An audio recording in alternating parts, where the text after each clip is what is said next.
এবার রাজনীতির মাঠে নামছেন শায়েখ আহমদুল্লাহ। রাজনীতির মাঠে হঠাৎ করেই এক নতুন মোড় নিয়েছে বাংলাদেশ জামায়াত ইসলামী। পরিস্থিতি বিবেচনা করে যে সিদ্ধান্তগুলো নিতে হয়, এবার সেই দূরদর্শী কৌশলেই বাজি ধরেছে দলটি। এতদিন নিজেদের রোকন ও সক্রিয়। আসসালামু আলাইকুম, বিসমিল্লাহির রহমানির রহিম। যে যেখান থেকে আছেন এই ভিডিওটি দেখতেছেন সবাইকে দেখার সুযোগ করে দেবেন।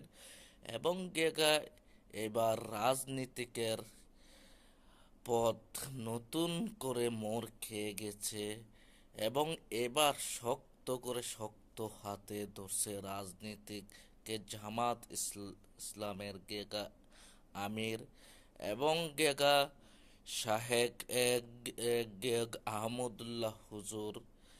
এবার নির্বাচনে প্রার্থী হতে যাচ্ছে এমপি পদে এবং অন্য ইসলামী দলদেরকেও জামাত ইসলামে আমির টেনে বুকে মিশাচ্ছে।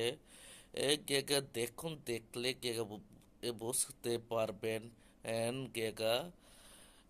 এই বিরুদ্ধে। এবার রাজনীতির মাঠে নামছেন শায়েখ আহমদুল্লাহ।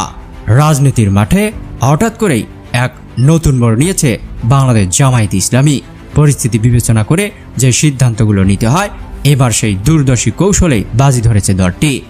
এতদিন নিজেদের রোকন ও সক্রিয় কর্মীদের মধ্যেই সীমাবদ্ধ থাকলেও এবার তারা দলের বাইরে থেকেও বরেণ্য আলেমদের টানতে শুরু করেছে।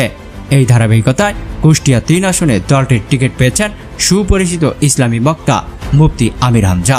শোনা যাচ্ছে এখানেই শেষ নয়, আরও কয়েকজন জনপ্রিয় আলেম ও বক্তাকে মনোনয়ন দেওয়ার পরিকল্পনা করছে জামায়াত, যা সমর্থক মহলে তুমুল আলোড়ন সৃষ্টি করেছে। সমর্থকদের আগ্রহের কেন্দ্রবিন্দুতে এখন এক নাম, শায়েখ আহমদুল্লাহ। দেশের সব ধর্মের বর্ণের মানুষের কাছে সমানভাবে সম্মানিত এই ইসলামী ব্যক্তিত্ব আস-সুন্নাহ ফাউন্ডেশনের মাধ্যমে অসহায় মানুষদের পাশে দাঁড়িয়েছে বারবার। এমনকি হিন্দু ধর্মাবলম্বীরাও তার উদ্যোগে দান করতে দ্বিধা করেন না। দেশের যে কোনো সংকটে দ্রুততার সঙ্গে সাড়া দিয়ে মানুষের হৃদয়ে জায়গা করে নিয়েছেন তিনি। শুধু তাই নয়, দেশ কিভাবে এগিয়ে যেতে পারে তা নিয়েও পরামর্শ দিয়েছেন সময় সময়। আর তাই জামায়াতের সমর্থকদের একাংশ দাবি তুলেছে শায়েখ আহমদুল্লাহকে আসন্ন নির্বাচনে দলীয় প্রার্থী করা হোক। কিন্তু প্রশ্ন হলো, কোন আসন থেকে?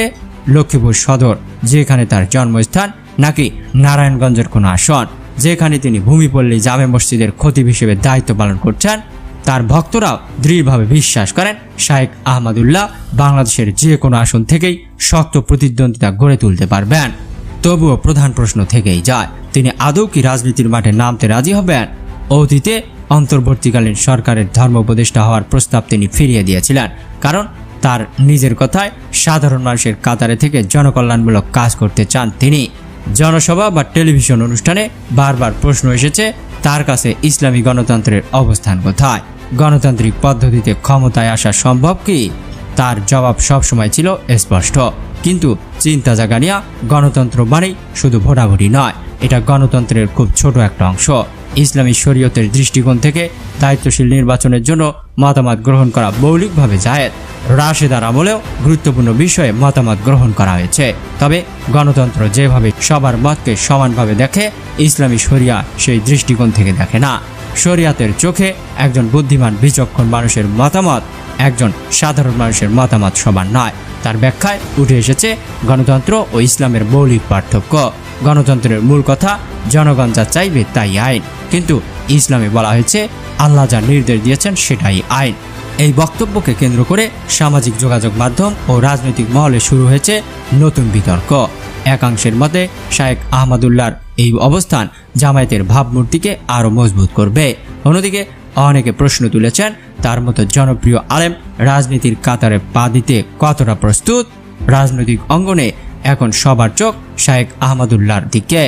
তিনি যদি জামায়াতের টিকিট নেন, তাহলে ভোটের মাঠে যেন নতুন সমীকরণ তৈরি হবে, যা অনেক দলের জন্য অস্বস্তির কারণ হয়ে দাঁড়াবে।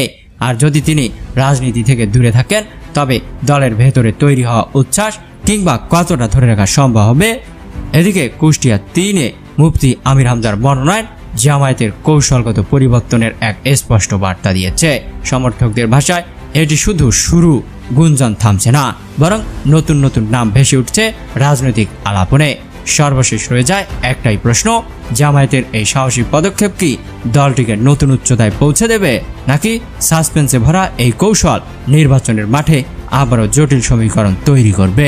প্রশ্ন থেকে যাচ্ছে আপনার কাছেই। তো দর্শক, আপনারা কি রাজনীতির মাঠে শায়েখ আহমদুল্লাহকে জামায়াতের প্রার্থী হিসেবে দেখতে চান? অবশ্যই আপনাদের মতামত ভিডিও কমেন্টে জানিয়ে দেবেন।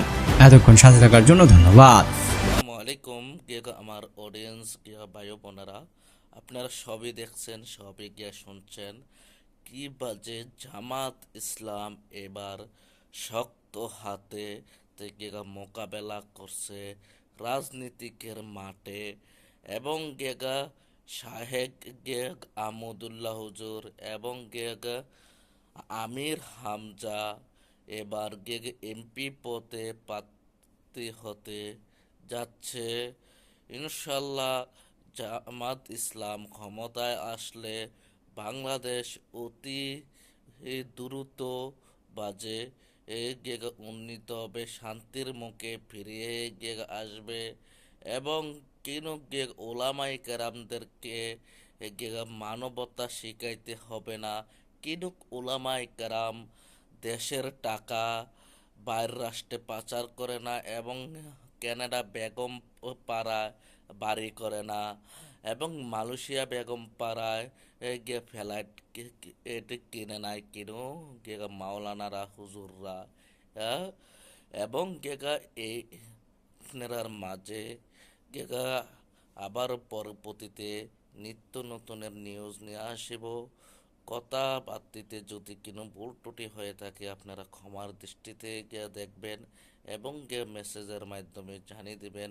আসসালামু আলাইকুম।